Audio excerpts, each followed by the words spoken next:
What's up everybody? My name is Adam Serpinski and this is the Estonia 190 Grand Piano. In this video I'm going to tell you everything you need to know about this piano and the Estonia company in general, and I'm going to play some examples for you solo by myself here and also show you some clips of what this piano sounds like in a full band context. Lastly, I'll give you some general advice about shopping for a piano, some things you might want to keep in mind as you're considering which one to buy. So to get started, let's listen to how it sounds.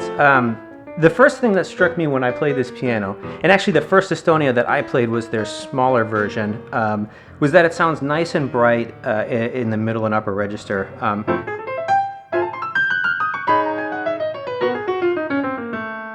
So it's got a very clear attack, nice and bright, and from my memory, the smaller Estonia sounded pretty similar in those registers. The difference is that as you get bigger and bigger, you get a nice boomy lower register as well. So here's what the low register sounds like on this 6'3" model.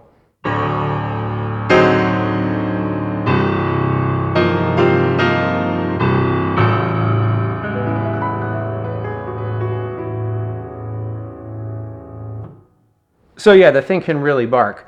If you aren't familiar with Estonia pianos, it's a piano company in the country of Estonia that has been around for over 100 years, but it's really 2001 where the modern version of Estonia comes to be when Indrek Lal bought the company. So he is a classically trained pianist from Estonia who apparently had enough money to buy a piano factory, and quickly they started making a lot of improvements to the quality of the piano. So now that we're 20 years into his leadership, basically all of the components have been improved to the point that they're competitive with any piano on the market. So like the Renner action that is at play here, it's the best action that there is on a piano. Same with the hammers are Renner hammers. The soundboard is 15 square feet, just a hair under 15 square feet of high quality spruce. We've got a nice birch rim with this bird's eye laminate on the inside. It looks absolutely gorgeous. And so basically everything about the piano is comparable in quality to Steinway or any other premium brand that you want to think of.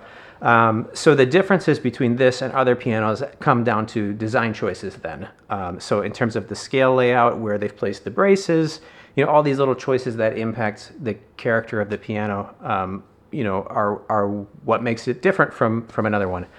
So I think I want to pause for just a second here and show you some clips of what this piano sounds like with a rhythm section, with some jazz, bass, and drums.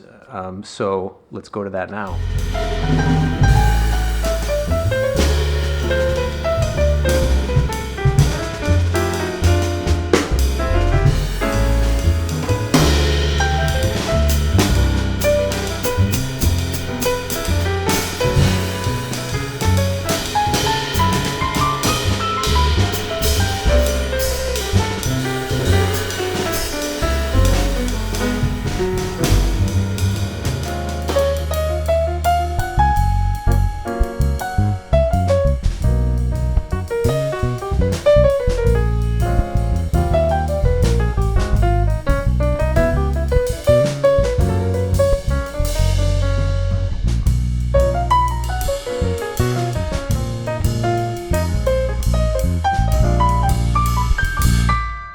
All right, so if you're watching this video, there's a good chance you're in the market for a piano. You're researching, you're trying to listen to all the pianos you can, and I want to give you some general advice that might be useful in your search.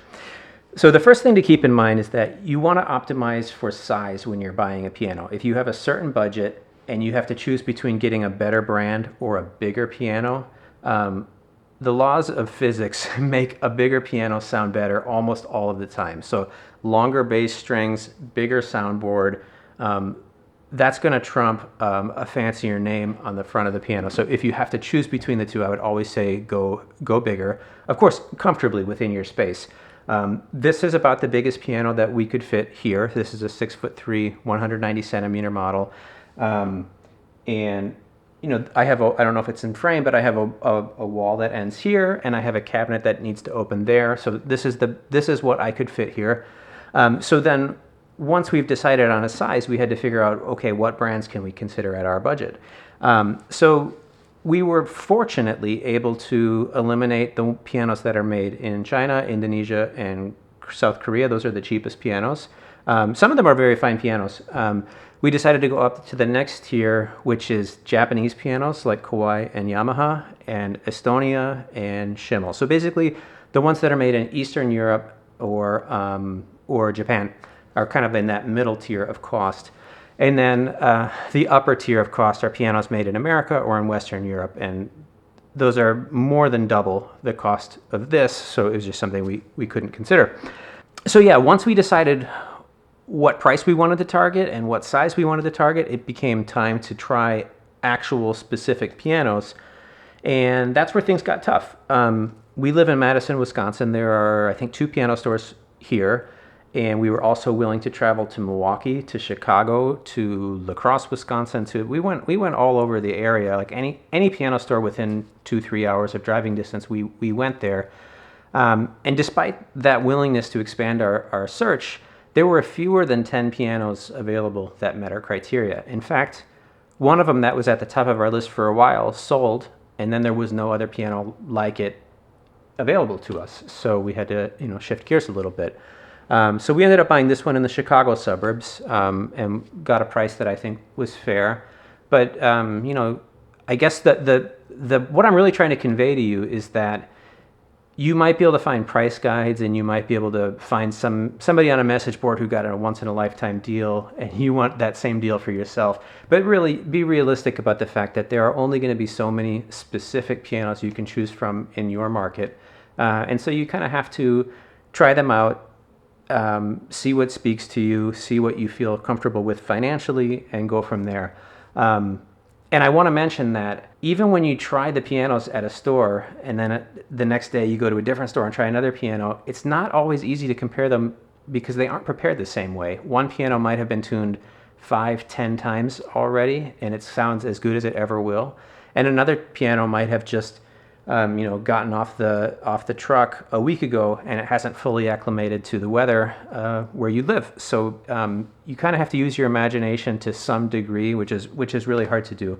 Our piano sounds better now than it did when we bought it. I don't know if that will be evident in my videos. If you want to search through my history, going back to 2 years ago when I bought this piano, you can listen to the earliest videos that I recorded. And then listen to the most recent ones, see if you can tell the difference. I'm not sure. But to me, the harmonic character, the overtones of this piano are more complex and more interesting today.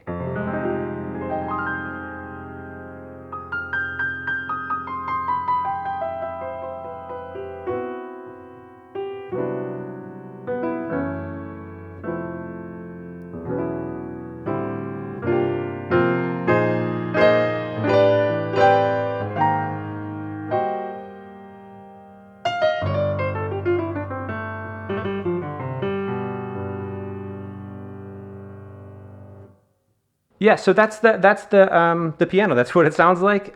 If you have any questions about Estonia pianos, about this piano, ask them in the comments. I will definitely follow and answer any questions that I'm able to. I would also encourage you to go to my website, adamcz.com/music. All the videos that I've done on YouTube are there, but you're able to filter by instrument on my website, so you can click on piano, see only the videos that I play piano on, which is about half of them. And like I said, any of the videos recorded in the last 2 years will be this piano. So that's it. That's all I've got to say about that. Thanks for watching. Please, if you found this video to be valuable, subscribe to my channel, hit the thumbs up button. It helps me to know that I've reached people and that I'm not just throwing stuff out into the void needlessly. So yeah, thanks for watching.